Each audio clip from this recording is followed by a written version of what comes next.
dibandingin sama yang kemarin gitu. Cuman kalau misal nggak selesai dilanjutin aja di pertemuan selanjutnya. Oh ya, sama buat materinya eh dari aku masih belum bisa kirim, cuman aku usahain buat yang meta tuh aku langsung kirim aja malam ini, kayak apa, materi yang dari buku nah gitu semua langsung aku taruh di drive. Cuman kalau yang kalau buat yang geologi sebenarnya aku juga ada referensi gitu kan dari buku yang aku pakai pas kuliah, dan menurutku itu eh ya lumayan lengkap juga buat bahasa Indonesia gitu kan. Cuman kalau soalnya kepake referensi dari bahasa Inggris, cuman itu kayak di bahasa Indonesia kan gitu, dan menurutku itu cukup lengkap. Cuman dari aku belum sempat buat nge-scan satu-satu. Cuman kalau buat yang Meta sama Klimato tuh udah sempat aku scan. Jadi eh, sebenarnya tinggal naruh di drive aja sih. Semoga setelah pembinaan nanti nggak kelupaan itulah buat naruh materinya, biar teman-teman bisa baca-baca juga gitu, daripada ngandelin dari pembinaan aja. Mungkin buat pembinaan, bentar. Mungkin buat pembinaan malam ini langsung aku mulai aja karena udah jam segini. Bentar.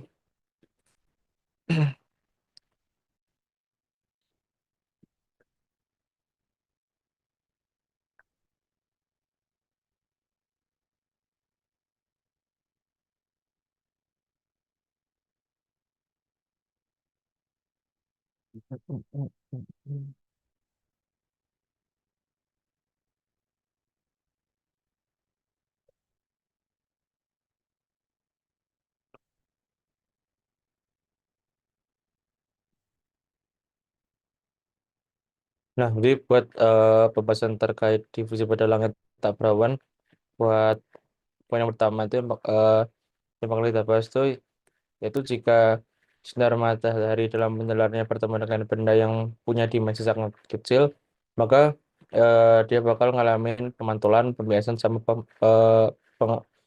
pengemburan gitu. Jadi ketika sinar matahari itu eh, apa, kayak ngejalar lewat atmosfer, dia tuh bakal sering banget buat ketemu sama partikel dan juga molekul di udara ya. Jelas apa ya, obviously gitu ya. Jadi kan di udara kan atau di atmosfer kan banyak apa, kayak partikel-partikel sama molekul-molekul gitulah. Dan ini emang atau emang eh tergantung sama itu tadi gitu. Nah, jika partikel-partikel atau molekul-molekulnya tadi itu berukuran kecil banget, dia terutama kalau misal apa, eh, kecilnya tuh saking kecilnya tuh eh dia tuh kurang dari panjang gelombang cahaya matahari tadi yang menjalar tadi. Nah, maka nantinya tuh sinar matahari itu bakal nggak cuman bergerak lurus doang, tapi dia tuh bakal ngalamin interaksi fisik gitu sama partikel-partikelnya atau molekul-molekul yang ada di udara tadi, dengan cara tadi. Jadi buat ukurannya itu benar-benar harus kecil, kurang dari panjang gelombang cahaya matahari gitu. Nah, buat interaksi-interaksi fisiknya yang dimaksud tadi itu yaitu yang disebutin di akhir kalimat. Jadi ada pemantulan atau reflection. Jadi sinar matahari itu bakal nabrak partikel kemudian dipantulkan kembali dengan arah berbeda. Kalau misal buat pembiasan atau reflection gitu bahasa Inggrisnya, dia tuh cahaya itu dapat mengalami perubahan arah karena lewat medium dengan indeks bias yang berbeda gitu. Terus kemudian kalau buat hamburan atau bahasa Inggrisnya scattering, jadi hamburan atau cahaya mataharinya itu bakal dipancarin kembali gitu ke berbagai arah setelah bertemu sama partikel kecil atau molekul tadi yang bisa ngematurin balik gitu. Nah, buat fenomena pemantulan, mungkin yang pertama bakal kita bahas mungkin tentang pemantulan dulu gitu ya. Jadi buat pemantulan sendiri itu bakal terjadi ketika sinar matahari tadi itu li- ngelewatin partikel-partikel yang kayak permukaannya tuh soft gitu lah, dia tuh halus dan cenderung ya kalau misal halus tuh ya berarti eh, nyambungnya ke permukaannya tuh mana kayak lempeng kayak datar gitulah dalam skala yang kecil, skalanya kayak mikroskopis banget gitulah. Karena tadi kan buat molekul atau partikel kan tadi harus kecil gitu kan. Nah, ketika apa? Ketika kondisi langit tuh cerah atau nggak berawan gitu, nah pemantulan sinar matahari itu bakal signifikan banget terjadi pada molekul gas sama partikel yang sangat kecil. Nah, pemantulan ini tuh eh, bisa apa? Buat pemantulannya itu bisa kayak lebih terarah gitu dibandingin dengan hamburan kalau buat pemantulan sendiri karena kontribusinya terhadap difusi cahaya matahari dalam atmosfer yang dia tuh relatif kecil gitu. Nah, kemudian kalau buat fenomena pembiasan atau refraction, nah buat pembiasan sendiri tuh terjadinya tuh ketika sinar matahari itu ngelewatin eh, partikel-partikel atau mediumnya tadi itu eh, indeks biasnya tuh beda gitu. Contohnya kayak uap air atau molekul gas itu sih biasanya yang yang punya indeks bias tersendiri gitulah. Nah, ketika cahaya matahari tadi itu dibiasin jalur jalur penin jalur penyinarannya tuh kayak bakal berubah arah gitu sehingga nyebabin adanya efek apa sih kayak efek optik tertentu gitu. Contohnya kayak pelangi atau halo gitu yang mungkin sering kita temuin atau sering kita lihat gitu di kehidupan sehari-hari. Nah, cuman eh, pada langit yang cerah atau pada langit yang tak berawan, pembiasaan tuh punya peran terbatas dalam proses difusi.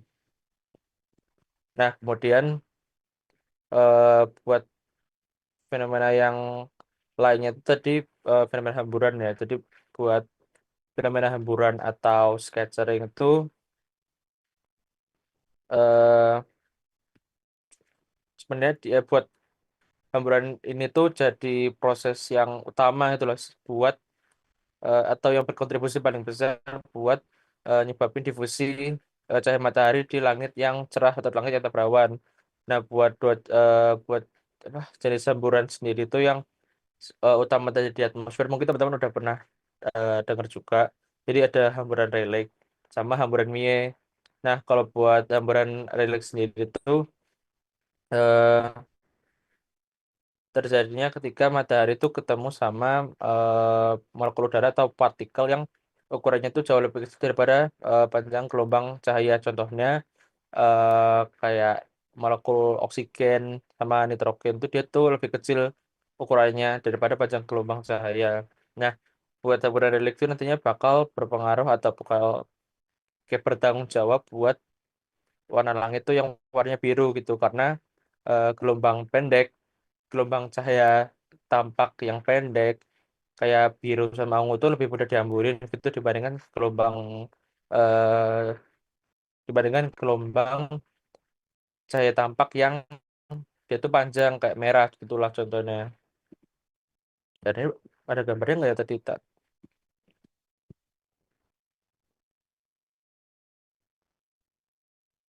Eh, ini enggak kelupaan aku kasih gambar. Mungkin ntar aku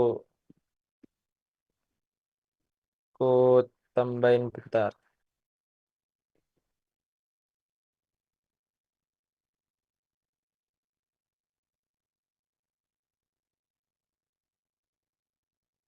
Apa enggak?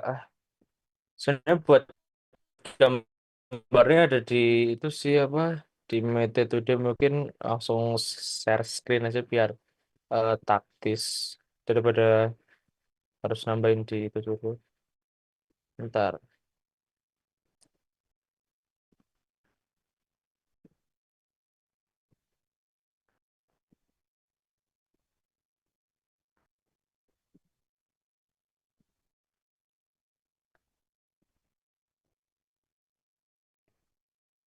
Nah, jadi eh, ini kayak sebenarnya materi buat pakai penjelasan eh,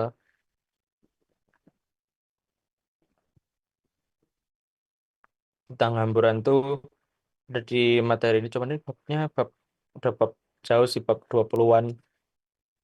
Jadi Mungkin aku ulangin dikit lagi. Jadi buat hamburan relik tadi itu, jadi ketika sama matahari itu ketemu sama molekul udara ataupun kayak partikel gitu yang ukurannya itu dia jauh lebih kecil dibandingkan sama panjang gelombang cahaya. Contohnya kayak nitrogen sama oksigen. Nah, buat hamburan relik sendiri itu bertanggung jawab atas warna langit kita yang warna itu biru karena gelombang cahaya tampak yang pendek kayak warna biru sama warna ungu tuh lebih mudah buat diambil itulah dibandingkan gelombang cahaya tampak yang panjang gitu. Contohnya kayak warna merah. Nah, di sini di gambar ini sih apa? Di gambar 20 tuh nunjukin tentang apa proses terjadinya visualisasinya terjadinya relay scattering atau hamburan relay. Terus buat gambar 20.3 itu kayak ya apa? Langit biru sama awan yang warnanya putih gitu sih. Cuman kalau awan yang putih itu lebih ke mie sih. Eh ke apa? Geometric scattering. Jadi kayak eh, buat apa? Kayak hasil dari brand reliknya tuh ada di gambar ini sih.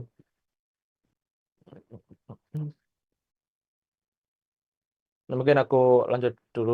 Nah, buat campuran yang satunya tuh sebenarnya umumnya tuh ada dua, cuman dua doang kayak relik sama mie. Cuma dari aku sendiri pun juga kayak baru ngeh pas baca buku metode itu kalau misal ada namanya itu geometrik. Nah, buat geometrik itu buat yang non selektif. Soalnya kan kalau relik sama mie itu dia selektif gitu kan, cuman di ada syaratnya gitu loh istilahnya. Kalau misal geometrik tuh ya non selektif itu ya semua dihamburin gitu. Nah, aku lanjut lagi buat kalau buat di hamburan mie itu terjadinya kalau misal sinar matahari itu ketemu sama partikel yang ukurannya tuh kayak hampir sama atau gimana kayak sebanding itulah sama panjang gelombang cahaya. Contohnya kalau buat hamburan mie itu sa- apa?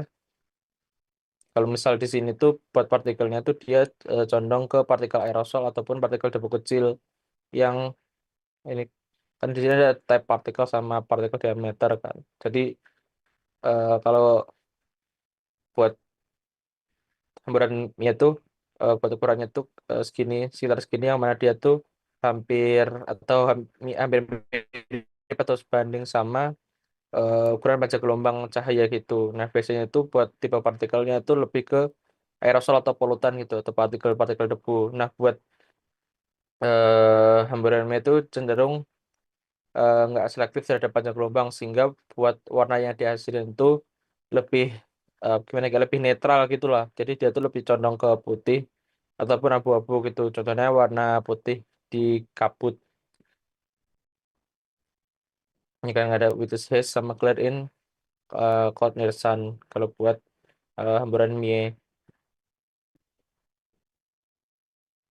Walaupun nggak apa, walaupun tadi buat hamburan mie itu kayak nggak terlalu selektif, tapi dia tuh masih mereka masih gimana kayak masih pilih-pilih gitulah ketimbang sama yang geometrik ini bedanya. Kalau yang geometrik hamburan geometrik tuh lebih emang benar-benar yang non selektif gitu jadi kayak benar-benar di petelut semua gitu. Nah, buat eh, contoh dari apa kayak atau gimana kayak istilahnya kayak aplikasinya atau contoh nyatanya dari hamburan tadi kan ada langit biru gitu kan gara-gara hamburan relay terus ada yang warna putih di kabut atau di awan. Nah, terus bisa juga di langit ketika sore hari atau di pagi hari gitu kan warnanya kemerahan gitu kan kayak yang kemarin sempat udah aku mention juga gitu ketika matahari itu di cakrawala gitu kan bakal langitnya warna kemerahan. Nah, itu tuh terjadinya karena ya adanya hamburan ini tadi. Jadi ketika sinar matahari itu harus ngelewatin lapisan atmosfer yang lebih tebal ketimbang kan dia posisinya apa ya? Bentar, seingatku di sini ada deh, cuman gimana ya? Oh ini, ya, cuman bentar, kurang merepresentasikan gambarnya. Bentar, mana ya?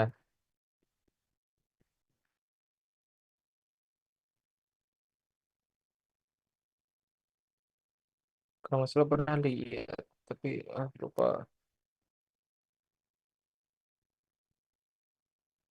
Ya mungkin pakai mana ya? Pakai ini aja deh.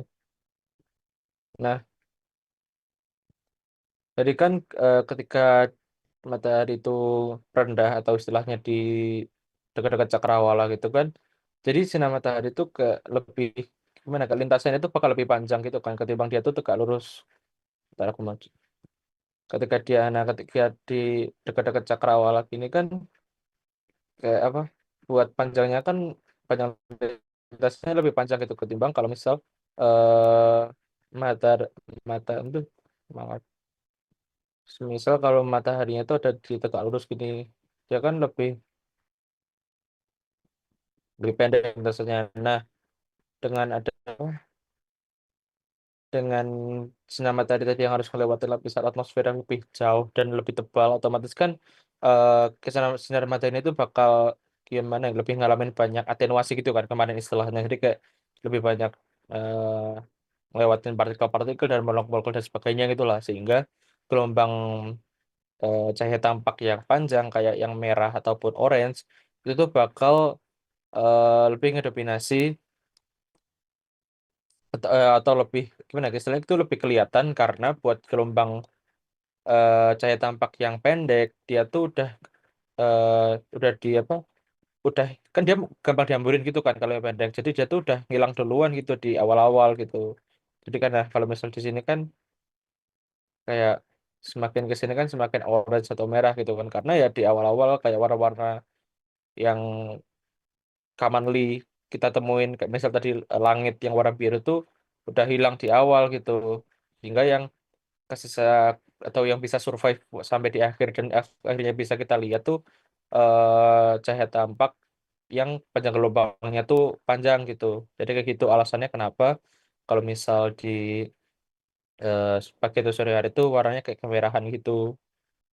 Nah, cuman di kondisi tertentu gitu-gitu itu kayak kayak misal lebih banyak aerosol atau partikel debu di udara gitu-gitu, even langitnya tuh tambah cerah, cuman dengan adanya partikel-partikel itu hamburan minyak itu bakal lebih dominan lagi gitu, sehingga warna langit yang dihasilkan tuh bakal lebih kusam atau keputihan. Contohnya kalau misal teman-teman tahu pas COVID kan ada berita kalau misal di Jakarta kan kayak langitnya biru gitu kan. Nah, sedangkan kalau misal kayak ya sehari-hari kayak sekarang lah contohnya kan kayak langitnya ya warna putih atau abu-abu gitu, putih atau abu-abu gitu kan. Nah, itu tuh bukan awan ya, tapi itu tuh ya karena itu tadi karena Jakarta tuh kota industrial, kota yang mana ya banyak ngasilin istilahnya kayak polutan gitu-gitu, banyak debu, banyak pokoknya jadi aerosol gitu-gitu. Nah, sehingga hamburan minyak itu bakal lebih efektif sehingga ngebuat langit kota Jakarta tadi itu jadi lebih condong ke putih abu-abuan gitu.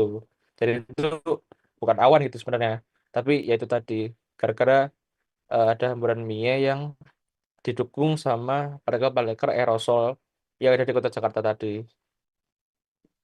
Ntar aku hapus dulu. Eh, hmm.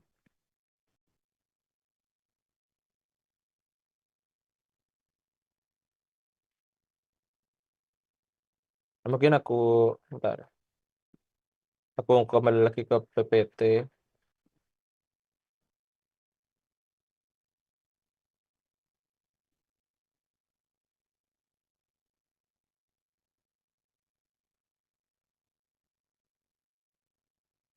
Nah, eh, aku lanjutin buat ke poin selanjutnya. Jadi, atenuasi radiasi matahari oleh hamburan itu biasanya lebih efektif daripada lebih efektif oleh absorpsi gitu. Lebih efektif ketimbang sama absorpsi. Jadi kayak sesuai yang udah aku sampaikan tadi kan. Kalau misal eh, antara pemantulan, pembiasan sama pengemburan tuh yang paling efektif tuh ya pemburuan gitu, sedangkan buat dua lainnya tuh masih kurang gitu buat apa buat proses difusi di langit. Nah, ketika tidak ada partikel padat ataupun cahaya di atmosfer, maka hamburan yang sudah dijelasin tadi itu bakal bersifat simetris, dan setengah dari cahaya matahari itu bakal dihamburin sampai ke permukaan bumi dan setengahnya lagi bakal dihamburin lagi ke luar angkasa. Nah, jika jika konsentrasi partikelnya itu besar dan partikelnya itu cukup kecil dibandingkan panjang gelombang, maka intensitas cahaya yang dihamburin tadi itu mungkin bakal bertambah dalam jumlah yang besar, tapi tetap tergantung pada sifat partikel yang dihamburinya. Jadi buat radiasi matahari yang ngejar lewat atmosfer bumi itu nggak cuma ngelewatin udara secara langsung, tapi dia tuh eh, bakal ngelewatin proses-proses yang udah disebutin tadi kayak kayak difusi atau hamburan, terus pemantulan, pembiasan gitu-gitu. Nah, buat difusi atau hamburan itu nyebabin radiasi tadi kan tersebarnya ke segala arah gitu kan, baik menuju permukaan bumi ataupun ke luar angkasa. Nah, kalau misal dalam konteks eh, atmosfernya tuh nggak berawan, karena kan di sini kan kita ngebahasnya difusi padahal kita berawan gitu kan. Jadi konteksnya tuh ya kita ngambil kalau misal kondisinya tuh emang di atmosfernya itu nggak berawan itu, nah nanti radiasi matahari itu lebih gimana kayak